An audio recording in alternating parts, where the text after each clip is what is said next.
Com a palavra, Vossa Excelência, senadora Vanessa, com o pedido de desculpa pela impertinente demora, mas as duas situações... Extremamente sensíveis e merecedoras de um debate nessa casa. Eu, exatamente por essa razão, senhor presidente, que eu quero reforçar aqui o pedido do senador Cristóvão. Eu acho até que poderíamos, senador Cristóvão, eu, senador Inácio, Vossa Excelência, poderíamos ingressar perante a mesa, darmos entrada, protocolarmos um requerimento, primeiro de solidariedade ao presidente Evo Morales, porque o que de fato aconteceu, eu não conheço. Vossa Excelência, eu nunca vi nada, nenhuma narrativa de um episódio semelhante a esse que aconteceu com o presidente da vizinha Bolívia, aliás, vizinha do seu estado. Vossa Excelência acaba de relatar um fato ocorrido com o presidente Lula no Irã.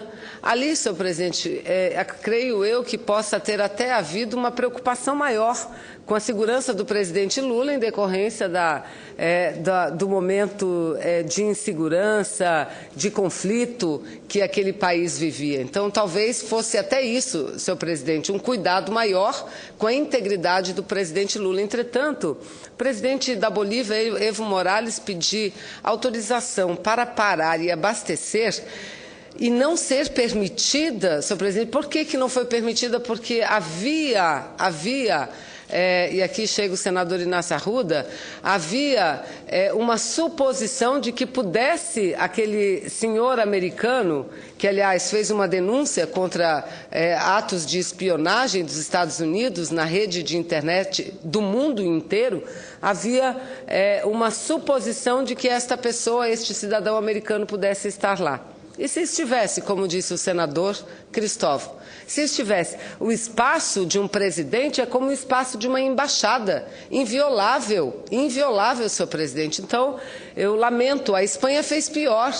A Espanha até autorizaria, comunicou que autorizaria a parada do avião presidencial boliviano, contanto que permitissem que o mesmo fosse vistoriado e revistado, senhor presidente. Veja bem, o absurdo dos absurdos. Então, senador Inácio Arruda, o que nós estamos a debater aqui é que seria importante Vossa Excelência, que levantou esse fato agora há pouco na Comissão do Congresso Nacional, pudesse dar entrada com algum requerimento, alguma coisa, para que na hora da ordem do dia o Senado Federal pudesse debater uma matéria tão grave, uma matéria tão delicada e algo que é muito mais do que um constrangimento, algo inadmissível que aconteceu contra o presidente da Bolívia, e poderia ter sido contra o presidente do Equador, poderia ter acontecido com a presidenta Dilma, com qualquer presidente de qualquer país.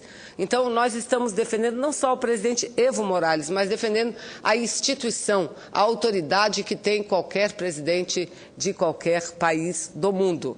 Mas, senhor presidente, senhoras senadoras, senhores senadores, ontem o Superior Tribunal Eleitoral divulgou uma nota técnica em resposta à solicitação feita pela presidenta Dilma sobre a possibilidade e a capacidade dos tribunais regionais eleitorais de todos os estados brasileiros levarem a cabo um plebiscito e qual o tempo levariam para organizar esse plebiscito.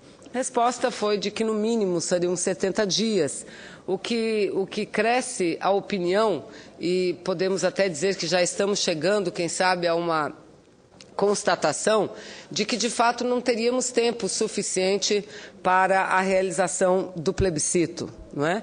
De fato, não teríamos. Eu creio que um plebiscito de tamanha envergadura, e continuo defendendo o plebiscito, se não há tempo agora, vamos ver uma data futura a fazer, porque é importante, repito, envolver a população nesse debate. Então, se não der para fazer agora, eu acho que esse Congresso Nacional, que tem tido capacidade de votar projetos importantes, projetos que dialogam diretamente com as reivindicações do povo brasileiro, e o temos feito com muita responsabilidade, com muita serenidade, nada a toque de caixa, como muitos temem, absolutamente nada. Nenhum dos projetos que nós votamos, senhores senadores, podemos classificar de votações apressadas, assodadas, e que os projetos não tenham saído bem. Ontem mesmo votamos em 2 turnos uma PEC, uma proposta de emenda constitucional, que trata do ficha limpa, estabelece ficha limpa para o conjunto dos servidores públicos, municipais, estaduais e federais.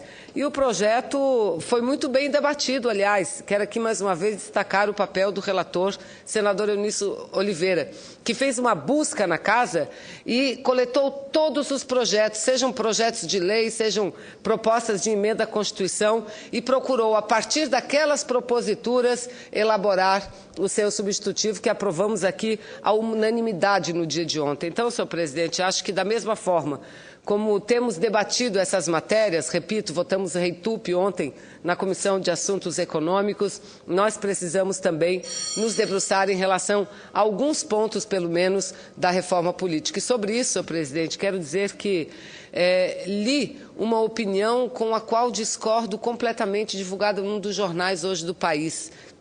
Uma opinião que considero aquela, sim, manipuladora dos fatos, porque a opinião publicada ia contra o financiamento, a proibição do financiamento privado. Porque ser contra o financiamento público é ser contra a proibição do financiamento privado de empresas. Ora, a população pode até ter dúvida, porque não vive o dia a dia da questão política, não vive por dentro o que é e nem sabe por dentro o que significa e quanto custa um processo eleitoral, uma campanha eleitoral. Agora, quem escreveu aquela opinião certamente sabe disso e não quer que mude, quer que continue. Ou seja, as empresas financiando campanhas de presidentes, de senadores, de governadores, de prefeitos, vereadores, de todos aqueles que concorrem a um cargo eletivo no país. Eu acho que esse é um bom debate e a gente deve trazer a população para esse debate, que eu não tenho dúvida nenhuma.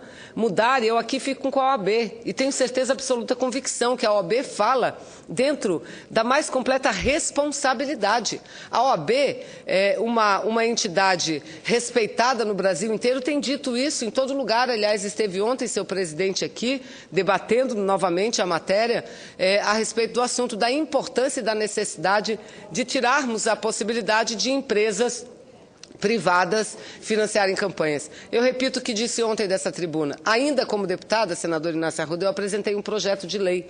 Um projeto de lei que não proibia a doação de empresas, de pessoas jurídicas às campanhas eleitorais, mas previa que essa doação poderia ser feita tão somente a um fundo partidário e depois o fundo partidário distribuir a todos os partidos políticos de igual forma. Para quê?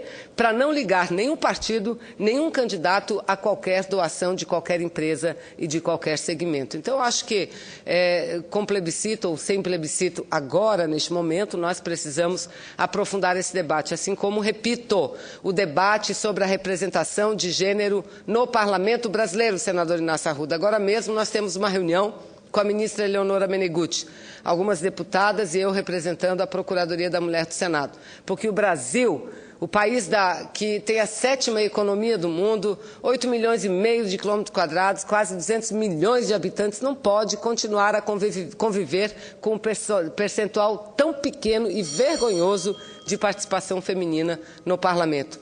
Temos apenas um dígito, 8% é a média nacional, contra a grande maioria dos países que já chegaram a quase 30%. 22% é a média mundial, 22%, e o Brasil amarga 8%. Então, eu acho que esse debate também tem que estar presente na sociedade, porque democracia não existe se não há espaço de participação efetiva das mulheres, principalmente nas instâncias de poder. Muito obrigada, senador. Nós que agradecemos, senadora Vanessa Graziotin, e convido para fazer